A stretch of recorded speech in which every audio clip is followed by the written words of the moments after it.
सब पक्षी दूसरे जंगल जाने की तैयारी में लगे हुए थे, क्योंकि आज दूसरे जंगल में बुलबुल के बेटे का जन्मदिन था और बुलबुल ने सभी पक्षियों को बुलाया था। गौरी, तुम बुलबुल के बेटे के जन्मदिन पर क्या गिफ्ट लेकर जा रही हो?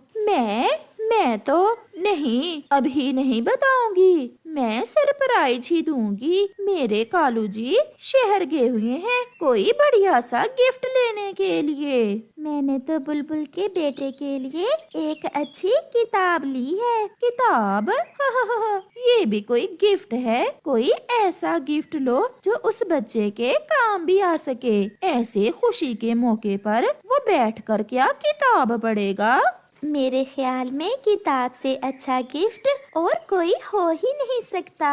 अच्छा, अब मैं जाती हूँ। मेरे कालू जी भी शहर से गिफ्ट लेकर पहुँच गए होंगे। गौरी, कहाँ गई थी तुम? मैं चिड़िया के पास गई थी कालू जी। आज बुलबुल के बेटे का जन्मदिन है। सबको बुलाया है बुलबुल ने और सभी पक्षी तरह तरह के गिफ्ट लेकर जाएंगे और हमारे पास लेकर जाने के लिए कुछ भी नहीं है।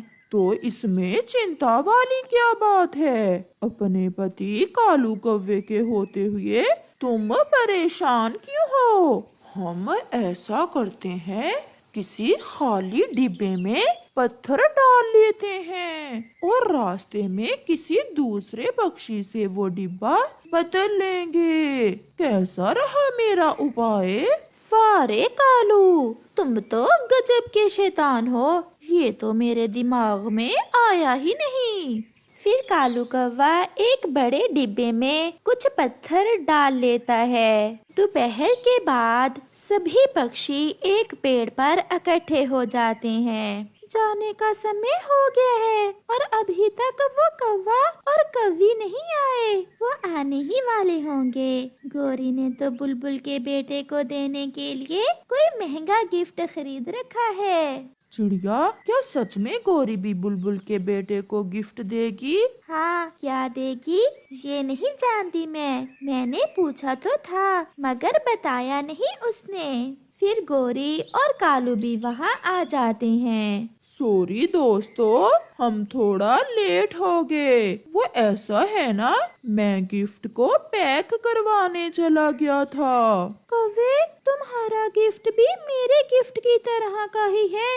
लगता है तुमने भी हवाई जहाज लिया है बुलबुल के बेटे के लिए। हम तो वहाँ जाकर ही बताएंगे हमने क्या लिया है। अब चलें, हमें शाम को लौट कर भी आना है। फिर वो सब उड़ते हैं। थोड़ी दूर जाकर गोरी कौवी दूसरे पक्षियों से रुकने का कहती है, क्योंकि उन्होंने किसी दूसरे पक्षी से गिफ्ट जो बदलना था, क्योंकि उनके अपने डिब्बे में तो पत्थर थे। रुके रुके, मैं थक गई हूँ, थोड़ा पानी पी ले, मुझसे और उड़ा नहीं जाता।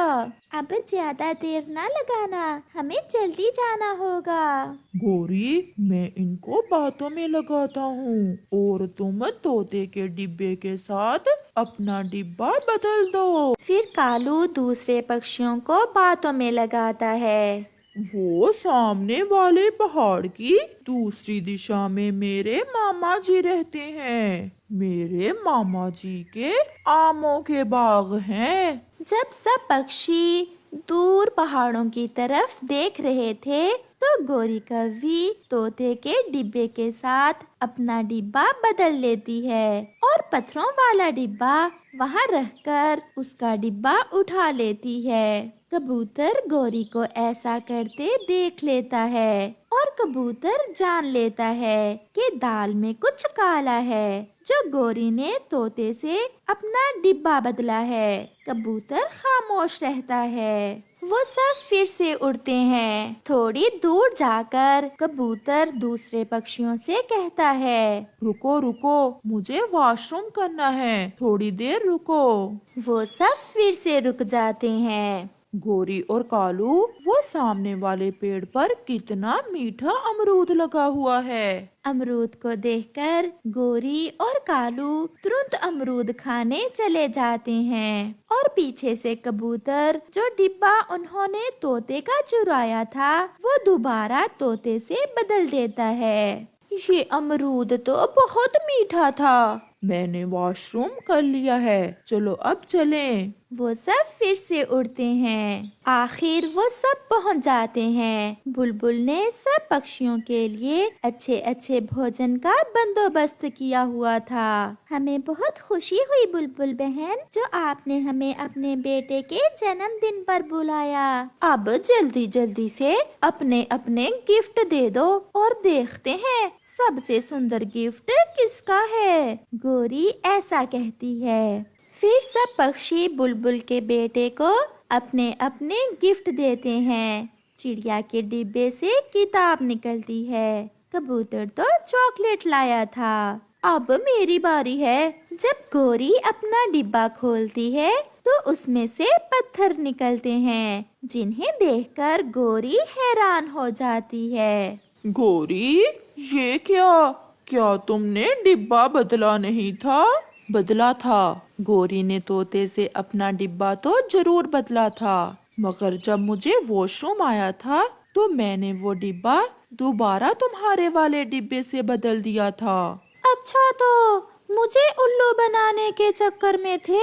अब हुई ना बेइज्जती सबके सामने, लाए भी तो पत्थर। फिर गोरी और कालू अपना सर शर्म से झुका लेते हैं और उन्हें सबके सामने शर्मिंदा होना पड़ता है। गोरी कव्वी पहाड़ों वाले जंगल में रहती थी। वो हर समय कोई न कोई शरारत करती रहती। सभी पक्षी उसकी शरारतों से तंग थे। चिड़िया अपना पानी का मटका लिए जा रही थी कि गोरी कव्वी पीछे से पत्थर मारती है और चिड़िया का पानी का मटका तोड़ देती है। बुरी गोरी कव्वी, ये तुमने क्या किया? तुमने मेरा पानी का मटका क्यों तोड़ दिया? मैंने सोचा कि तुम थक गई होगी, इसलिए मैंने तो तुम्हारा बोझ कम किया है। मेरे पास ये एक ही मटका था जिसमें मैं पानी लेकर जाती थी। अपने पति से कहना नया ला देगा। ऐसे कहते हुए गोरी कव्वी वहाँ से चली जाती है। रानो, आप तो पानी लेने गई थी नदी पर और खाली पंखी वापस लौट आई हो। क्या बताऊं, उस गोरी की बच्ची ने पत्थर मारकर मेरा मटका ही तोड़ दिया। गोरी तो ऐसे शरारतें करती है जैसे छोटी सी बच्ची हो। मैं कालू को बताऊंगा, वही समझाएगा उसे। ना, आप रहने देना, आपस में लड़ाई हो जाएगी उनकी। कुछ दिनों के बाद गोरी कव्वी उड़ते हुए जा रही थी कि उसकी नजर कबूतर और उसकी पत्नी लूसी कबूतरी पर जाती है, जो बैठे भोजन खा रहे थे। मेरे पास ये जो कड़वे पेड़ का फल है, अगर मैं ये फल कबूतर को खिला दूं तो अच्छी शरारत मिल जाएगी मुझे और उसका पेट खराब हो जाएगा। ऐसा सोचते हुए गोरी कव्वी कबूतर और कबूतरी के पास जाती है। ठंड के मौसम में कैसे सूखे दाने खा रहे हो? लो, ये फल खा लो, मेरा तो पेट भर गया है। आपको बैठे देखा तो सोचा अपने कबूतर भैया को ही दे देती हूँ मैं ये फल। नहीं, आप रहने दें, हम अपने सूखे दाने ही खा लेते हैं। कितने प्यार से लेकर आई है गोरी बहन। लाओ लाओ गोरी, मैं खा लेता हूँ ये फल। फिर कबूतर गोरी से वो फल लेकर खा लेता है। अब मजा आएगा जब कबूतर तुम सारी रात टॉयलेट में गुजारोगे। इस फल को खाने से पेट खराब हो जाता है। ये कड़वे पेड़ का फल है। क्या? तो फिर क्या तुमने मुझसे शरारत की है? तो और क्या, मुझे तुम्हारी चिंता हो रही थी। तो फिर क्या था, कबूतर अपनी पत्नी के साथ बहुत मुश्किल से उड़कर अपने घर तक पहुंचता है और घर आते ही उसका पेट खराब हो जाता है। वो वो टॉयलेट में जाता और फिर जैसे ही वापस आता रास्ते में ही उसे फिर से जाना पड़ जाता। थोड़ी दूर बैठी गोरी कव्वी ये देख देख कर बहुत इंजॉय कर रही थी और कबूतर की तरफ उंगलियां कर कर के हंस रही थी। अब कैसा है पति जी? मेरे पेट में दर्द बढ़ गया है, अब तो मुझसे हिला भी नहीं जा रहा। आप जाएं और बुलबुल को लेकर आएं, मैं मर रहा हूँ। मैंने मना भी किया था, फिर भी आपने मेरी बात मानने की बजाय गोरी से वो कड़वे पेड़ का फल लेकर खा लिया। फिर लूसी कबूतरी बुलबुल के पास चली जाती है। क्या खाया है कबूतर ने? बुलबुल बहन, गोरी ने उसे धोखे से कड़वे पेड़ का फल खिलाया है। उसने शरारत की होगी, मगर कड़वे पेड़ का फल खाने से इतना पेट दर्द तो नहीं होता। चलो मैं जाकर देखती हूँ। फिर बुलबुल लूसी के साथ उसके घर जाती है। वो जब घर पहुँचती है तो तब तक कबूतर तो जान से ही जा चुका था। कबूतर तो मर चुका था। बुलबुल बहन जल्दी देखें, मेरे पति जी की आंखें ऐसे क्यों बंद हैं? डायरिया होने से पानी की बहुत कमी हो गई थी और आपका पति मर गया है। मैं अब कुछ नहीं कर सकती। बुलबुल वहाँ से चली जाती है। लूसी सारी रात बैठी रोती रहती है। जब सुबह होती है तो ये बात पूरे जंगल में फैल जाती है कि गोरी कव्वी ने कड़वा फल खिलाकर कबूतर को मार दिया है। चिड़िया बहन, मैं अपने बच्चे की कसम खाती हूँ, मैंने तो केवल मजाक किया था। मुझे क्या पता था कि कबूतर सच में मर जाएगा। आपको तो पता है कबूतर मेरा भी बचपन का दोस्त था। गोरी, अब जो भी कर लो, गया समय लौट कर नहीं आने वाला। चलो जाकर लूसी का दुख थोड़ा बांट लेते हैं। फिर गोरी कव्वी चिड़िया के साथ लूसी के घर जाती है।